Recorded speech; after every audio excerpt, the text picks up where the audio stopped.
Assalamualaikum warahmatullahi wabarakatuh. Bagaimana kabar kalian pada hari ini? Saya harap kalian semua dalam keadaan sehat dan afiat, dalam keadaan bahagia, dan jangan lupa bersyukur kepada Tuhan Yang Maha Esa atas semua karunia yang telah diberikan pada kita, sehingga kita dapat mengikuti pelajaran pada hari ini dalam keadaan sehat dan afiat. Pada pertemuan hari ini, Ibu akan memberikan materi tentang kerajinan dari bahan limbah keras. Sebelum saya lanjutkan, akan saya terangkan dulu mengenai pengertian dari limbah.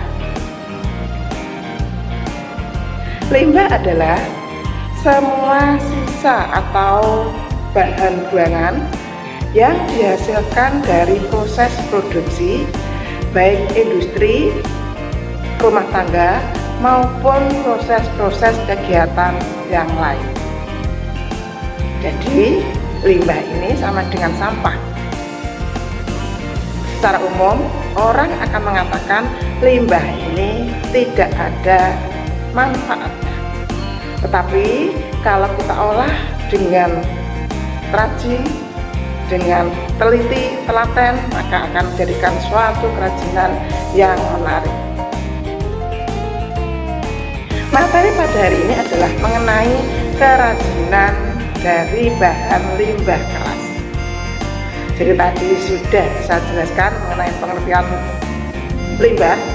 Sekarang yang kita bahas adalah mengenai limbah keras. Kemudian sebelumnya akan saya jelaskan dulu mengenai macam-macam limbah berdasarkan sumber penghasilnya. Yang pertama ada limbah domestik, yang kedua limbah industri, yang ketiga limbah medis, yang keempat limbah konstruksi, 5 limbah pertanian, dan yang keenam adalah limbah pertambangan. Langsung saja kita mulai mengenai kerajinan dari bahan limbah keras.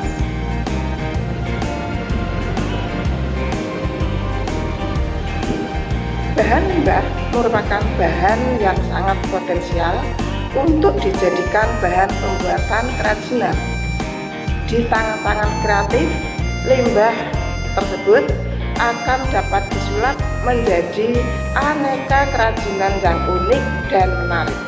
Oleh sebab itu, kali ini kita akan membahas tentang bahan limbah, khususnya adalah bahan limbah keras. Limbah keras adalah limbah yang berwujud keras, padat, tidak mudah berubah bentuk, tidak mudah diolah, dan tidak mudah terurai di dalam tanah. Itu adalah pengertian dari limbah keras. Kemudian sekarang jenis dan karakteristik bahan limbah keras. Ada 2 macam limbah keras. Yang pertama adalah limbah keras organik, yaitu limbah yang berasal dari alam, bisa tumbuhan maupun hewan, yang bersifat keras, padat, dan membutuhkan waktu yang cukup lama untuk terurai di dalam tanah. Contoh dari limbah keras organik antara lain cangkang kerang laut, sisik ikan, tulang ikan, tulang hewan berkaki 4, misalnya dari sapi, kerbau, kambing, kemudian tempurung kelapa dan potongan kayu. Itu adalah contoh-contoh limbah keras organik. Hampir semua limbah keras organik dapat diolah untuk dijadikan menjadi sebuah kerajinan yang menarik dan mempunyai nilai jual yang tinggi. Kemudian yang kedua adalah limbah keras anorganik, yaitu limbah yang berwujud keras, padat, kemudian sangat sulit atau bahkan tidak bisa sama sekali untuk diuraikan atau tidak bisa membusuk. Contohnya limbah keras anorganik adalah plastik, pecahan keramik, pecahan kaca, dan baja. Sampah anorganik bisa berasal dari sumber daya alam dan kimia yang tidak dapat diperbaharui. Akumulasi limbah yang merupakan sisa hasil buangan tersebut mempunyai potensi sebagai polutan atau penyebab polusi. Oleh karena itu, kita harus pandai-pandai mengolah bahan limbah keras tersebut supaya menjadi sesuatu yang bermanfaat.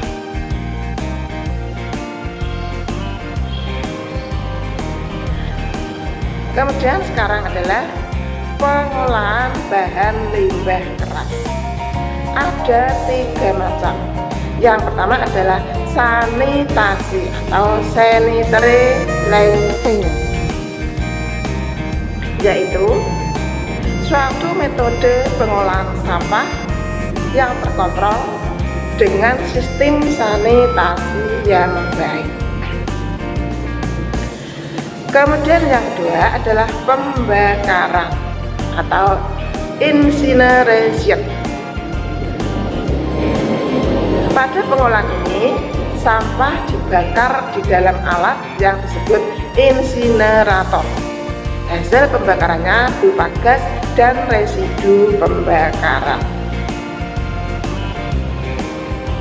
Kemudian yang ketiga adalah penghancuran atau pulverization, yaitu penghancuran sampah yang dilakukan di dalam mobil pengumpul sampah yang telah dilengkapi dengan alat pengaduk sampah. Sampah-sampah tersebut langsung dihancurkan menjadi potongan-potongan kecil yang dapat dimanfaatkan untuk menimbun tanah yang letaknya rendah. Sekarang adalah proses pengolahan sederhana yang dapat dilakukan untuk kerajinan bahan limbah keras. Ada 6 tahap. Yang pertama, pemilahan. Pada tahap ini, bahan limbah diseleksi antara bahan limbah keras dengan bahan limbah yang lain yang akan dijadikan sebuah kerajinan sebelum proses produksi. Kemudian yang kedua adalah pembersihan.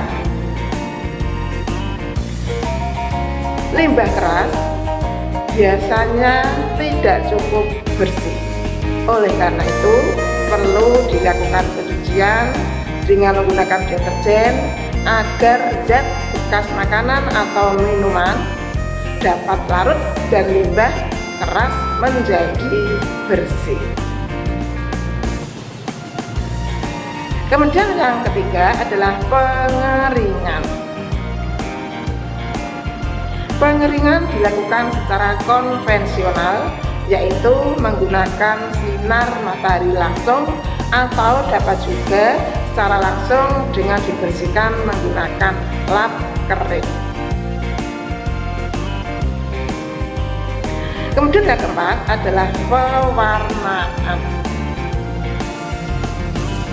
Pewarnaan pada limbah keras dapat dilakukan dengan cara disemprot atau dikuas dengan cat. Yang kelima adalah pengeringan. Setelah pewarnaan, maka langkah selanjutnya adalah pengeringan. Bahan limbah tersebut harus dikeringkan kembali dengan sinar matahari langsung atau diangin-anginkan. Kemudian tahap yang terakhir atau keenam adalah penghalusan. bahan agar siap pakai, maka bahan tersebut harus dilakukan cara finishing agar mudah diproses menjadi karya. Finishing juga ada berbagai macam cara, misalnya dipotong, ditempa, dilem, diamplas, dan sebagainya.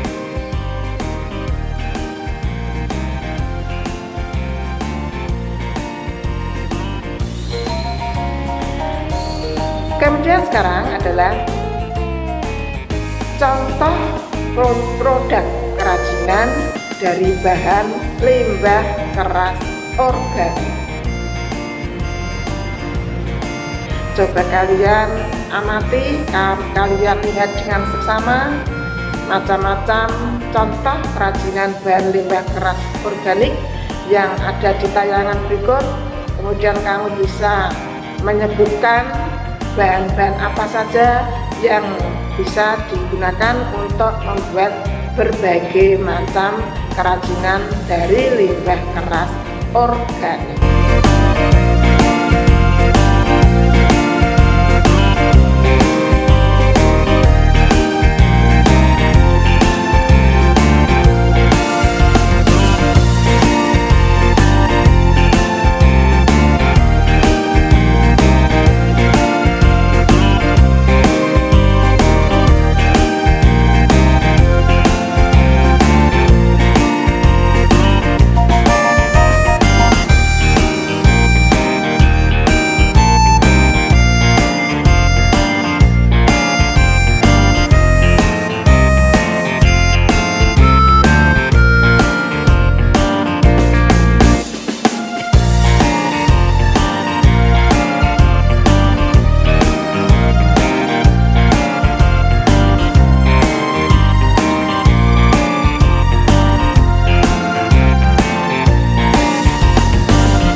Berikut ini adalah contoh kerajinan dari bahan limbah keras anorganik. Kalian perhatikan, kalian amati dari awal sampai akhir contoh-contoh tersebut, dan cobalah kalian pikirkan bahan apa saja yang digunakan pada produk kerajinan dari bahan limbah keras tersebut.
Demikian materi yang bisa saya sampaikan pada hari ini. Mudah-mudahan bermanfaat dan kalian paham, kalian tahu dengan apa yang sudah Ibu sampaikan. Kalian bisa mendalami sendiri materi ini dari buku paket, dari internet, atau dari buku-buku yang lain untuk menambah ilmu pengetahuan kalian. Demikian yang dapat saya sampaikan pada hari ini. Kurang lebihnya mohon maaf, dan saya ingatkan, jaga kesehatan, pakai masker, jaga jarak, jangan berkerumun, jangan sering keluar rumah, dan tetap semangat mengikuti pelajaran. Sekian, billahi taufik wal hidayah. Wassalamualaikum warahmatullahi wabarakatuh.